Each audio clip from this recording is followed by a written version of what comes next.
Okay, I thought what we'd do here is we'd kind of discuss this nesting cook set while I'm getting ready to cook this afternoon. Bear in mind, I've got the skillet and the 2-quart bush pot over the fire right now. I've got the bag in here and I've got some washing up stuff in here as well. Now, all of this kit is meant to work together and also fit inside this Woodland Chef Kit bag.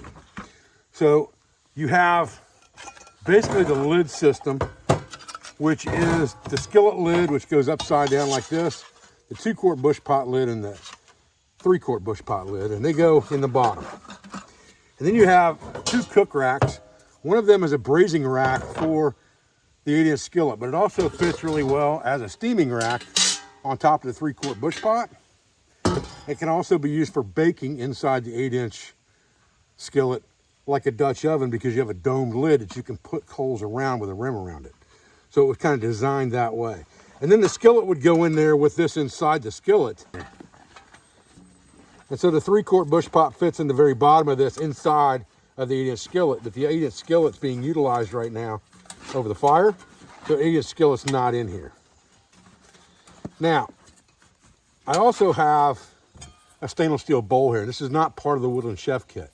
This actually came from a set of bowls, but this one actually fits perfectly inside this for a double boiler. It works really well for that. It also works really good for a mixing bowl when I'm making things in camp. And it will sit inside this 3-quart bush pot to kind of put other things in. But you have 2 plates that are made to go inside that 3-quart bush pot first. Then you have another rack that actually goes on the bottom that I forgot to put in there, which will have to go in there. So I have to pull this bush pot out, put that rack in there, because it goes in the bottom as well. And it too can sit inside or underneath of the skillet, easy enough. All right, now we got that back in place. Now, what would go in here would be the 2-quart bush pot. The 2-quart bush pot would go in next, and these 2 serving bowls and this 1 cup would go inside. And this cup, again, is not part of the Woodland Chef Kit. This is an antique, vintage, stainless steel coffee cup. It has absolutely no markings on it anywhere, and I can't find one exactly like it anywhere on the internet. I'd love to find at least 1 or 2 more of these to go with my kit, because it's set up for 2 people. But right now, I just used a water bottle cup or my canteen cup as the second cup, because I'm usually carrying those anyway. And then these 2 bowls would go inside of that 2-quart bush pot. And then this would sit on top. But before that, you would store all these other accoutrements inside the 2-quart bush pot. So you have a folding serving spoon. You have a folding spatula, which we're going to use in a minute, so I'll leave it out. You have a set of tongs, and these are a newly developed set of tongs from Pathfinder. And they have a hook on them so that you can hook the bail on your bush pot to pull it out of the fire, just like this. These, the spatula and the spoon, are in development right now. These are prototype pieces that will fit inside the 8-inch skillet as a skillet kit alone. This also has a pot lifter made on it as well.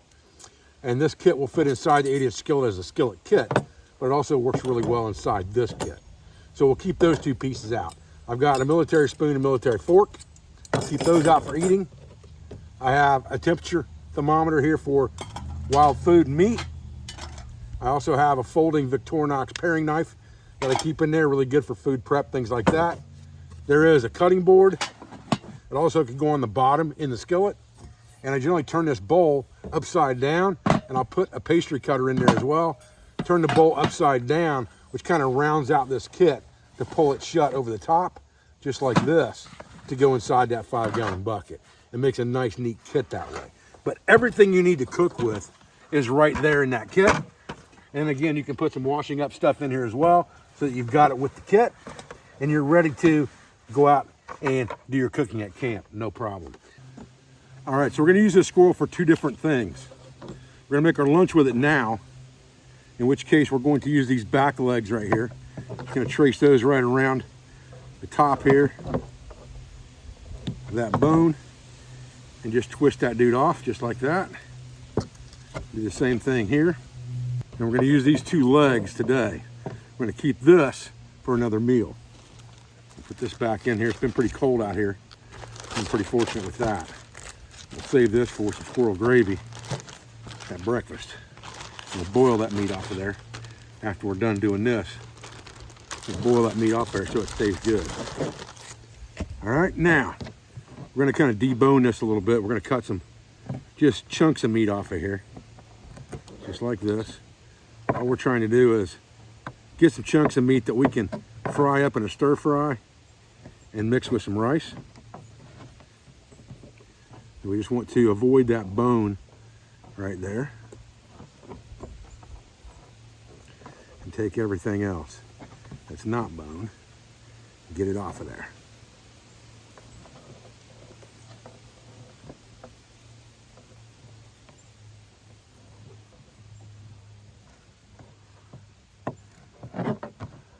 And we'll just cut that up.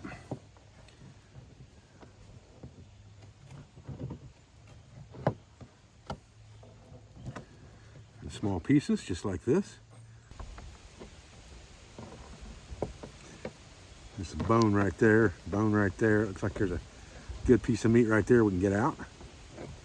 Also a hole in that piece of meat, so we'll make sure there's no shot in there. Kind of squeeze around on it and make sure there's no shot in it. Cut the coagulated blood off of it. Throw that in. All right, that's most of the meat off them two legs. This is bone here, that's bone there.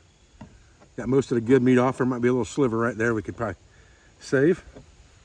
And we can always boil this now with the rest of that squirrel and get the rest of that meat off of there, so we're not wasting anything.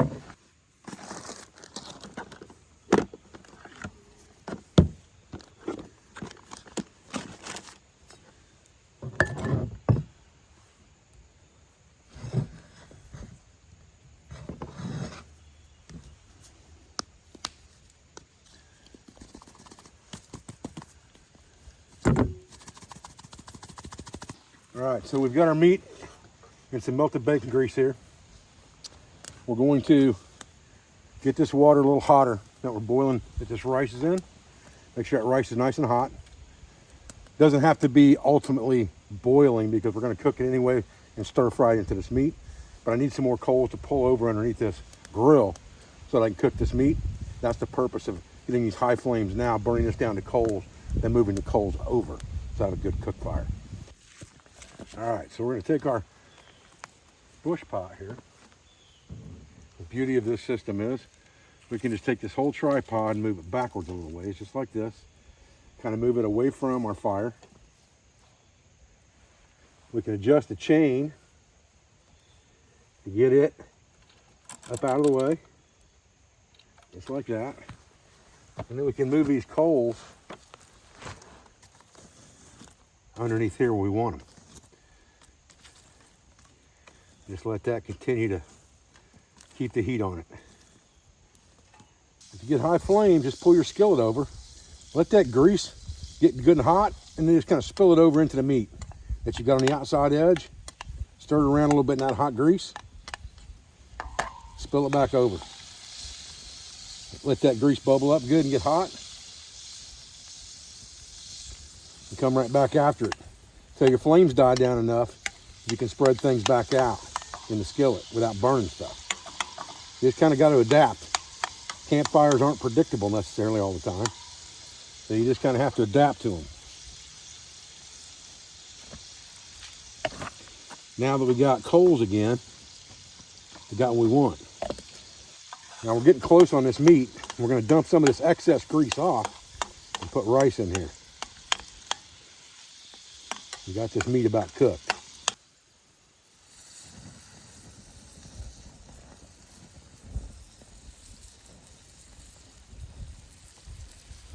Leave just a little bit of that grease in there, not much at all. Kind of pull him off to the side here for a second, get some rice in there.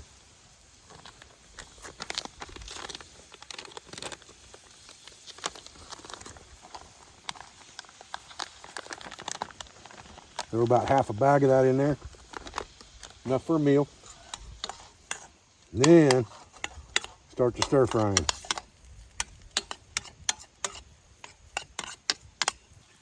If we need to, we can always dump a little bit of this water in there. It starts to get dry on us. Not that big of a deal. We got that dude hanging on a chain.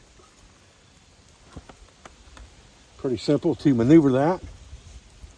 Just Take ourselves a stick here. Turn this up. A little bit of water in there, good. There we go, look at that. Now we're getting somewhere fast. Get that grease fire going down there.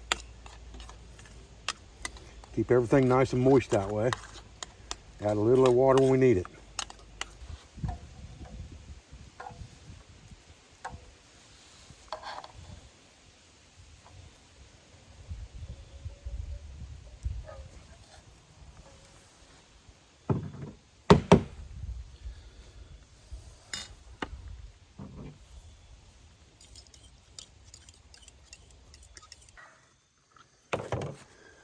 Well, you know, one of the best things about cooking in a skillet kit is that you can just eat right out of the skillet. That makes it real convenient. I guarantee that's gonna be hot, boy. We're fixing to find out how she tastes. Wow. Awesome. Awesome. That boat's hot.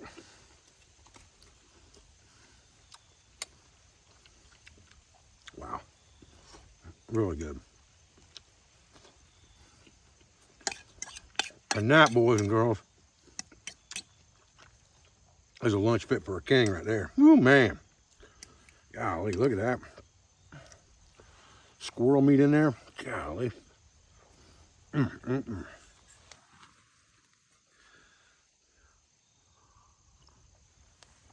right, guys, well, listen, I appreciate you joining me today out here at the hunting camp for a little bit of skillet fried squirrel with some rice.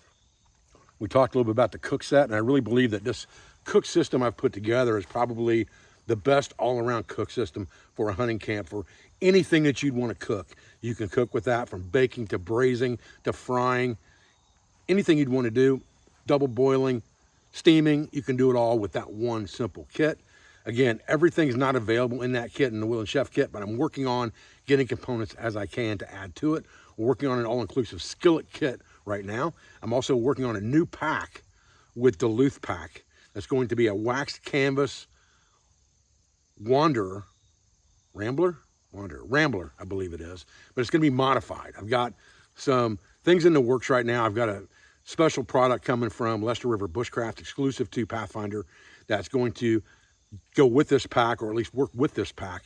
And it's going to have a pouch big enough on the front, gusseted big enough to put our 80-inch skillet kit in that we're working on right now. Some of the components I showed you today go in that skillet kit. I've done a couple skillet kit type videos in the past. You guys can go back and look at to see what that looks like. Meanwhile, guys, listen, I appreciate your views. I appreciate your support. I thank you for everything you do for our school, for our family, for our business, for our sponsors, instructors, affiliates, and friends. I'll be back to another video in this vlog of the hunting camp as soon as I can, guys. Thanks.